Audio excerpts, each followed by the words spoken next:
Hello मेरे प्यारे दोस्तों, तो आज के इस YouTube चैनल में आप सभी का स्वागत है। तो मैं आज आप सभी को सीजी सेट लाइफ साइंस का जो अभी एग्जाम है 4 अक्टूबर को 2026 में, तो उसका एक मोस्ट इंपॉर्टेंट टॉपिक जो कि हमारा मॉलिक्यूलर बायोलॉजी से है, उसका बहुत ही जबरदस्त वीडियो यहाँ पर आप सभी को प्रोवाइड कर रहा हूँ। दोस्तों इसको जरूर देखिएगा। तो इस टॉपिक का नाम है डीएनए रेप्लिकेशन। ठीक है, आप लोग जानते हैं कि डीएनए अपना सेम एक दूसरा कॉपी बनाता है, तभी तो जब सेल डिवाइड होता है तो उस डीएनए का एक दूसरा कॉपी दूसरे सेल में जाता है। मतलब एक डीएनए ही रहेगा तो क्या ये दोनों सेल में बराबर बराबर भागों में चला जाएगा? नहीं जाएगा। इसलिए ये जो डीएनए होता है वो क्या करता है? डिवाइड करता है, मतलब रेप्लिकेशन करता है, द्विलिपीकरण कहते हैं, अपना फोटो कॉपी बनाता है एक दूसरा डीएनए। तो दो डीएनए का स्ट्रैंड बनता है, इसलिए एक एक स्ट्रैंड क्या होते हैं? एक एक सेल में जाते हैं। इस तरह इसे क्या कहते हैं? डीएनए रेप्लिकेशन कहते हैं। तो चलिए अब हम लोग डीएनए रेप्लिकेशन को पूरा नहीं पढ़ेंगे, थ्योरेटिकल नहीं पढ़ेंगे, क्योंकि सीजी सेट लाइफ साइंस में वो वहां से क्वेश्चन बिल्कुल भी नहीं आएगा। क्वेश्चन आता है दोस्तों डीएनए रेप्लिकेशन में इन्वॉल्व होने वाले सारे एंजाइम और प्रोटीन्स का बारे में, उनका फंक्शन के बारे में। तो सर ये सबसे पहले देखते हैं, जो डीएनए रेप्लिकेशन है प्रोकैरियोटिक में अलग होता है, यूकैरियोटिक सेल में अलग होता है। ठीक है, तो प्रोकैरियोटिक के डीएनए में क्या होता है? प्रोकैरियोटिक का डीएनए सर्कुलर होता है, जबकि यूकैरियोटिक का डीएनए डबल हेलिकल स्टैंडर्ड होता है। ठीक है, तो प्रोकैरियोटिक्स में अब देखो ये डीएनए रेप्लिकेशन है जो कि क्या होता है? 3 चरण में होता है। सबसे पहले होता है इनिशिएशन, उसके बाद होता है इलोंगेशन, और तीसरा जो होता है दोस्तों टर्मिनेशन। क्या? टर्मिनेशन। ये देखो टर्मिनेशन। ठीक है, तीसरा होता है टर्मिनेशन।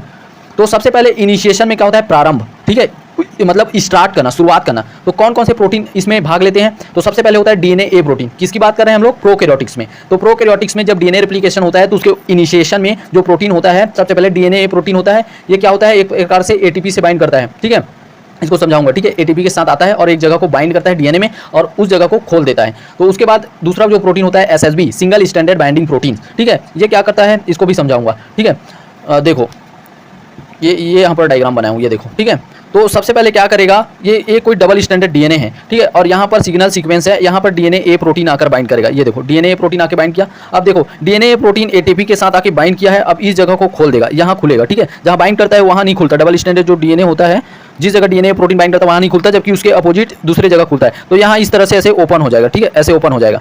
अब देखो, अब यहाँ ओपन हो गया, जब खुलेगा ऐसे खुलेगा डबल स्टैंडर्ड, तो क्या होगा? उसके बाद दूसरा प्रोटीन आता है एसएसबी। देखो SSB protein single standard binding protein. उसके बाद डीएनए बी हेलिकेज आता है। हेलिकेज डीएनए सी हेलिकेज लोडर है, और डीएनए जी जो प्रोटीन है वो क्या है? प्राइमेज है। अब इन सभी को मैं डायग्राम में बता देता हूं आप सभी को। ठीक है, चलिए दोस्तों देखते हैं। अब देखो मैंने आप सभी को बताया है, यहां पर देख सकते हो। ठीक है,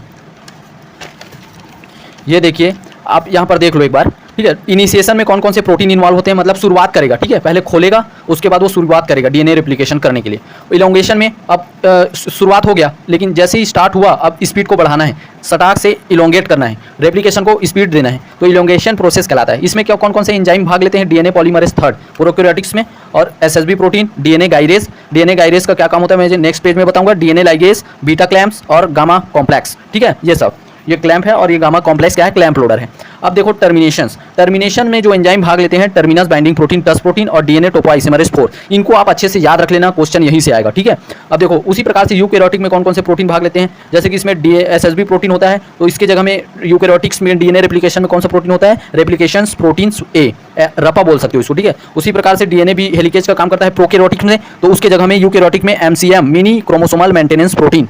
ठीक है, उसी प्रकार डीएनए सी, मतलब इसको लोडर है। ठीक है, एमसीएम का लोडर कौन है? ओरिजिन रिकॉग्निशन कॉम्प्लेक्स, सीडीसी6 एंड सीडीटी1, ये है हेलिकेज लोडर। उसके बाद डीएनए जी प्राइमेज, प्राइमर का काम कौन करता है? यूकैरियोटिक में डीएनए पॉलीमरेज अल्फा या प्राइमेज एंजाइम। ठीक है, अब इलोंगेशन में डीएनए पॉलीमरेज थर्ड होता है प्रोकैरियोटिक में, तो इलोंगेट करने का काम कौन करता है? यूकैरियोटिक में डीएनए पॉलीमरेज एप्सिलॉन और डेल्टा।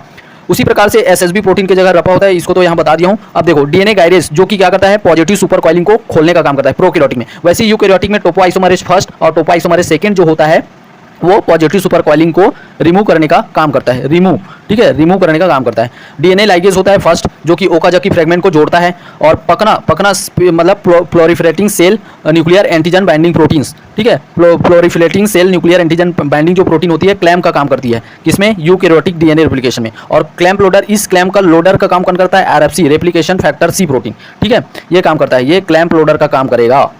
यूकैरियोटिक में। उसके बाद टर्मिनेशन में कौन कौन से प्रोटीन इन्वॉल्व होते हैं? स्पेसिफिक प्रोटीन तो नहीं पाया जाता टर्मिनेशन के लिए यूकैरियोटिक सेल के रेप्लिकेशन में, लेकिन कुछ प्रोटीन मैंने सर्च करके यहाँ पर लिखा है, जैसे CUL2, CUL, क्यूलिन 2, LRR1 और P97 और VCP मोटर प्रोटीन भाग लेते हैं, जो कि क्या करते हैं AAA+ ATP क्लास के अंतर्गत आता है और ये रिमूव कर देते हैं हेलिकेज को इन द लास्ट। जब लास्ट में पहुंच जाता है रेप्लिकेशन करते करते डीएनए पॉलीमरेज, तो वहां पर हेलिकेज की लोडिंग को हटा देता है, ये जो हेलिकेज है इसको रिमूव कर देता है। ठीक है, अब चलिए आगे देखते हैं।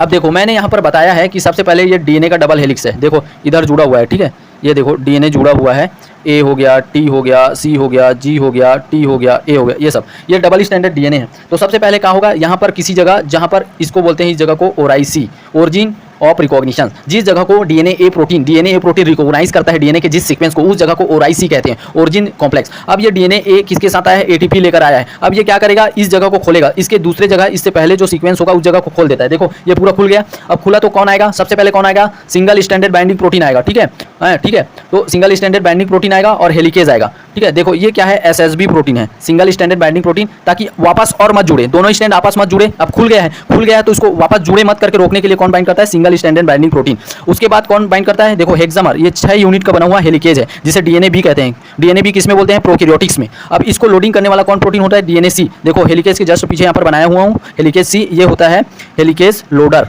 ठीक है, लोडर होता है डीएनए सी प्रोटीन प्रोकैरियोटिक में। ये पूरा प्रोकैरियोटिक का बताया हूँ। अब इसके जगह पर पूरा यूकैरियोटिक्स में जो प्रोटीन यहाँ पर लिखवाया हूँ, यूकैरियोटिक में ये सब आ जाएंगे। यूकैरियोटिक का रेप्लिकेशन को पढ़ोगे तब। ठीक है, तो उसको आप लोग लिख लेना। उसके बाद ये हेलिकेज लोडर है। उसके बाद कौन बाइंड करता है दोस्तों? हमारा डीएनए पॉलीमरेज। ठीक है, डीएनए पॉलीमरेज है, ये बड़ा सा प्रोटीन दिख रहा है वो। उससे पहले हमारा छोटा सा आरएनए प्राइमर सिंथेसिस होता है। ये देखो आरएनए प्राइमर, ये देखो डीएनए पॉल फर्स्ट, ये प्राइमर की तरह काम करता है, मतलब प्राइमर रिमूवल का काम करता है। इसको अभी छोड़ो। ये देखो डीएनए जी क्या है? एक प्रकार का प्राइमेज है, प्राइमर का काम कौन करता है? प्रोकैरियोटिक में डीएनए जी प्रोटीन। उसके बाद वो वही प्राइमर बन जाता है, फिर क्या करता है? ये डीएनए पॉलीमरेज आगे सिंथेसिस करता जाता है और ये छोटे छोटे ओकाजाकी फ्रेगमेंट्स, मतलब लैगिंग स्ट्रैंड में क्या होता है? ये लैगिंग स्ट्रैंड में, एक स्ट्रैंड में क्या बनता है? कंटिन्यू बनता है, और एक स्ट्रैंड में डिसकंटिन्यूअस बनता है। इसलिए जो रेप्लिकेशन होता है वो क्या होता है? Semi discontinuous. ठीक है, एक स्ट्रैंड में तो ऐसा ओकाजाकी फ्रेगमेंट बनेगा और दूसरे स्ट्रैंड में कंटिन्यूअस बनेगा। तो इन ओकाजाकी फ्रेगमेंट को जोड़ने के लिए जो प्रोटीन इन्वॉल्व होते हैं उसे कहते हैं डीएनए पॉलीमरेज फर्स्ट, नहीं उसको बोलते हैं डीएनए लाइगेज। देखो एक ओकाजाकी फ्रेगमेंट दूसरा है और दोनों को जोड़ेगा कौन? DNA ligase protein. और जब जोड़ेगा तो यहाँ पर प्राइमर है, यहाँ भी प्राइमर है, तो इन प्राइमर को, ये छोटे छोटे प्राइमर को, देखो यहाँ भी प्राइमर है, तो इन दोनों प्राइमर को रिमूवल करने का काम किसका होता है? डीएनए पॉलीमरेज फर्स्ट एंजाइम का काम होता है। ठीक है, डीएनए पॉलीमरेज प्राइमर रिमूवल का काम करता है। और ये अब उसके बाद है, ये हमारा डीएनए पॉलीमरेज है मेन, जो कि क्या करता है? इलोंगेट करता है। रेप्लिकेटिंग मेन एंजाइम कौन होता है? डीएनए पॉलीमरेज थर्ड प्रोकैरियोटिक में। और जबकि यूकैरियोटिक में जो रेप्लिकेटिंग मेन एंजाइम होता है वो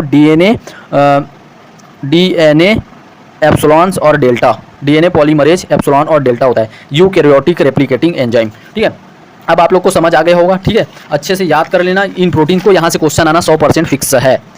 चलिए दोस्तों, वीडियो अच्छा लगा होगा तो लाइक सब्सक्राइब शेयर कीजिए। मिलते हैं नेक्स्ट वीडियो में, बाय बाय। आज के लिए बस इतना, एक बार अच्छे से देख लीजिए। ठीक है, ये देख लीजिए, इनको अच्छे से याद कर लेना। और इधर का भी डायग्राम है, ये देखो। चलिए मिलते हैं नेक्स्ट वीडियो में।